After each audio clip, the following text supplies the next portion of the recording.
ማነው ከሰራተኛ የተወለደ? ባለፈው ክፍሌ ገብታ ካሜራ ሰቅላ በለዛ በኩል ቁልፉን ተቀብላ ነው ያየችው። ንገሪኝ። አንብባ ሳትጨርስ ግማሹን ወረቀት ተቀብያታል። የሰላም ልጅ እንደሆነች ኤቢ አውቃታለች። ስለዚህ በቃ አባዬ የሆነ ነገር ከማድረጓ በፊት ማስቆም አለብን። ናታን ከጭንቀት ላይ ጭንቀት ተደራርቦበት ነበረ። ነገር ግን ይህንን ጭንቀቱን በመቋቋም እውነቱን ለአቶ ደረጀ መናገር አለብኝ ብሎ ራሱን ባሳምነው መንገድ ወረቀቱን እንግዲህ አበጌ እንዳገኘችውና እንዲሁም ደግሞ በዛ ምስጢር ምክንያት እያስፈራራችኝ እና እንዲሁም ደግሞ ካላገባኝ እያለች ያስቸገረች ነው። ሌሊትም እየመጣች እንግዲህ መኝታ ክፍሌ አብረን እንደር የማትለኝ ነገር የለም። ስለዚህ ልጅን አንድ አድርግልኝ፣ ከዚህ በላይ እኔ መቋቋም አልችልም። ለእሷ እናትና አባት ብዬ ይህን መከራና ስቃይ እንዲሁም ደግሞ ሚስጥር በደበኩላት፣ እሷ ግን የሚገባውን ሳይሆን መከፍለኝ እያስገደደች ነው ያለ በማለት እንግዲህ ለአቶ ደረጀ ነግሮታል። ደረጀን በሰዓቱ እንግዲህ እንዴት ይህን ሚስጥር ሊያውቁ ቻለ በማለት በጣም ደንግጦም ነበረ። ምንድን ነው ያወቀው? እስኪ ቀስ ብለህ ንገረኝ በማለት እንግዲህ በተረጋጋ ሁኔታ እንዲነግረውም አድርጓል። ታዲያ ናታንም እንግዲህ በመጀመሪያ ደረጃ ዳጣን ከዚህ ጉዳይ ነጻ አድርጌ ነገሩን በአበጌ ምክንያት እንዲሁም ደግሞ ዳጣ እንዳልነገረችኝና ለአባቷ ቃል የገባችለትን ነገር እንዳልበላች አድርጌ ሕጉን ጠብቄ ማሳወቅ አለብኝ ብሎም ነበር ያሰበው። በእርግጥም ይሄ ነገር በጣም ጥሩ ነገር ነው። በዳጣ ምክንያት ሳይሆን ያወቀው አባቷ እንደሆነና የሰላም ልጅ እንደሆነች አበጌ በዛ ደብዳቤ ምክንያት እንግዲህ ተቆርጦ ግማሹን እንዳነበበውና ዳጣ የሰላም ልጅ እንደሆነች እንግዲህ ማወቁን እንዲሁም ደግሞ እሱ ልጅ እንደሆነች ማወቁን ከነገረው በኋላ በቁሜ ሞትኩ እያለ ሲያለቅስ እንዲሁም ደግሞ ብዙ ነገሮችን ሲያደርግ ነበር። ታዲያ በዚህ ጉዳይ እንግዲህ ችግር የለውም በማለት ዝም ብሏል ማለት ነው ነገሩን። በሌላ በኩል እንግዲህ አበጌ ያው የክፋት ስራዋን ሰርታም ነበረ። ከሚበላው ምግብ ላይ እንግዲህ መርዝ አድርጋ ናታን ከበለው በኋላ ወደ እኔ ይመጣል ብላ ነበር ያሰበችው። ግን እሷ ያሰበችው አልሆነላትም። ምክንያቱም ለዛ በጣም ቅንና የዋህ እንደመሆኗ ይህንን ምግብ ሰጥቻለሁ ከብላ ተብላ እንግዲህ ወስዳ ስትሰጠው በዚህ ምክንያት እንግዲህ አነዟትም ነበረ። ምግቡን እኔ ነኝ የሰራሁት፣ ነገር ግን ያች አበጌ አምጮ ብላ ወደ ክፍለ ወስደውም ነበረ። ከክፍለ ወስዳ ግን ምን እንዳደረገችበትና እንደጨመረችበት አላውቅም በማለት እንግዲህ ነግሯታል። ከነገራትም በኋላ እንግዲህ ጉዳዩን በተረጋጋ ሁኔታ መርምሮ የሆነ ነገርማ እንዳደረገችበት እርግጥ ነው በማለት እንግዲህ ናታንም ጠርጥሮ፣ ምክንያቱም ደግሞ በባለፈው የሆነ ነገር አዘዋለች አርጆን እና ጥንቃቄ አድርግ ብላ ነግረው ስለነበረ ዳጣ በዛ ምክንያት እንግዲህ በጣም ነበር የጠረጠረው የሆነ ነገር እንዳለው እና ምን አድርጋበታለች የሚለውን ነገር ለማወቅ ብዙም ጊዜ አልፈጀበትም። እሺ በማለት እንግዲህ ነገሩን በቀላሉ ሳይፈራ ምግቡን ተቀበላትና ለማንኛውም ችግር የለውም ይህንን ምግብ በልቼዋለሁ እንደበላሁት ንገሪያት በማለት ይነግራታል ማለት ነው። በዚህ ቅጽበት እንግዲህ ለዛ ከነፃ አውጥቷታል። እሱም እንግዲህ ነፃ ሆኗል ማለት ነው። አሁን እንደዛ ባይጠይቃት ኑሮ ምን አድርገሽ ነው ምን ላድርግ ምናምን ብሎ ብዙ ነገር እንግዲህ ባያደርግ ኑሮ በእርግጠኝነት በልቶት ወይም ደግሞ የእሷ ራሱ ሰዓት ነግረው ትቆጣኛለች ምናምን ብላ ፍርሃቷን ባታሳውቀው ኑሮ ናታን አሁን ላይ እንግዲህ ሆስፒታል ነበር የሚገኘው። ደግነቱ ለዛ እኔ ትቆጣኛለች ብላ በለፈለፈችው ምክንያት የሆነ ነገር እንዳደረገችበት አበጌ ጠርጥራለች። እሺ በማለት እንግዲህ ቀበላትና ምግቡን ይደፋዋል ማለት ነው። እሱም እርግጥ ነበር የሆነ ነገር እንደተጨመረበት። ከዛ በተጨማሪ እንግዲህ ዳጣም ምንድነው ጭንቅ ያለኝ ሁሉ ነገር እንደምን አልነግረኝም ብላ ስታፋጥጦ መናገር አልፈለገም። ግን እዚህ ጋር አበጌ አንድ የምታደርገው ነገር ምንድን ነው? የእኔ እናትና አባቶች በጣም ሀብታም ናቸው፣ በዛ ላይ ዝነኛ ናቸው፣ እንደገና ደግሞ ስም አላቸው። ልክ እኔ እንዳንቺ ከቤት ሰራተኛ አይደለም የተወለድኩት በማለት እንግዲህ ዳጣን ማንቋሸሽ ጀምራለች። ምክንያቱም አሁን እናቷ ማን እንደሆነ ስላወቀች የቤት ሰራተኛ ናት እያለች እንግዲህ ለማሸማቀቅ እየሞከረች ነው። እንዲሁም ደግሞ እስካሁን ራሱ ስታሸማቃል ነበር በተለያዩ ነገሮች። አንቺ የት ያደለሽ የት ያትበኝ ሲጀመር የትና የት ተገናኝተን ነው እኔና አንቺ የት የምትይኝ? አንቺ የቤት ሰራተኛ እኔ እናትና አባቴ የታወቁ ናቸው እያለቻትም ነበረ። ግን ዳጣ እንደዛ ስትላት ቆይ አንቺ እንዴት አወቅሽ እናቴ የቤት ሰራተኛ እንደሆነች በማለት እንግዲህ ነግራን ነበረ። ነገር ግን በቃ አውቅ ያለው በሚለው ነው የሸመጠተቻት እና የነገረቻት። ከዛም ዳጣ በጣም ይከፋትና ቁጭ ትላለች። ያው የት ነበር ስትላት እንግዲህ ከናታን ጋር ነበርኩኝ ነው ያለቻት። እኔንማ አትክዱኝም ታያላችሁ እሰራላችኋለሁ እያለችም ነበረ።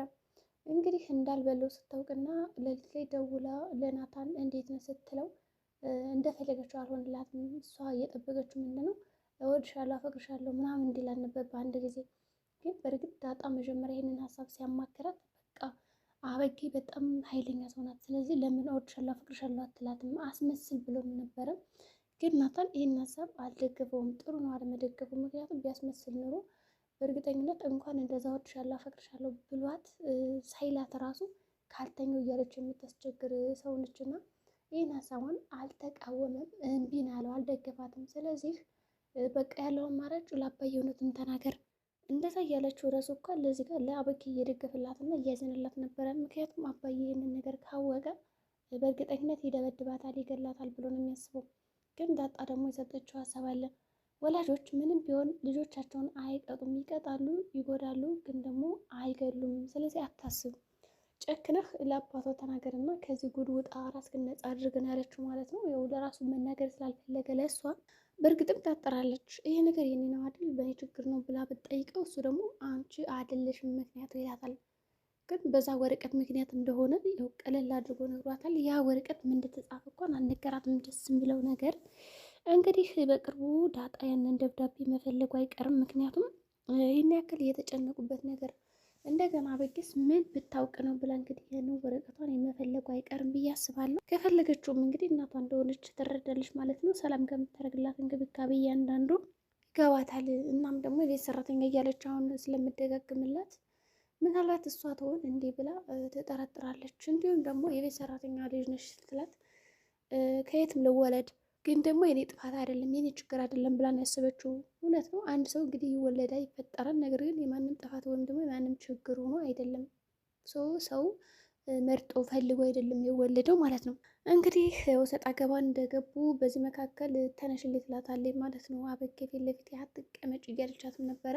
ከደበርኩሽ ራስ ተነሽና ወደ ክፍልሽ ስትላት እንግዲህ በዚህ ቅስፈት በጣም ንቅ አድርጋ አንገቷን ልትደበድባት ትሞክራለች። ከዛ እንግዲህ እሷም እኔማ አልደበደብም ትልና ብድግ ብላ ተናንቀው ሳለ አቶ ደረጀ እንግዲህ ይመጣባቸዋል ማለት ነው። በዚህ ቅስፈት እንግዲህ ምንድን ነው ስላቸው ያው ሰላም ለማለት ፈልጋ ነው ልንተቃቀፍ ነው ይላሉ ማለት ነው። በጣም ነበር ያስመሰሉት።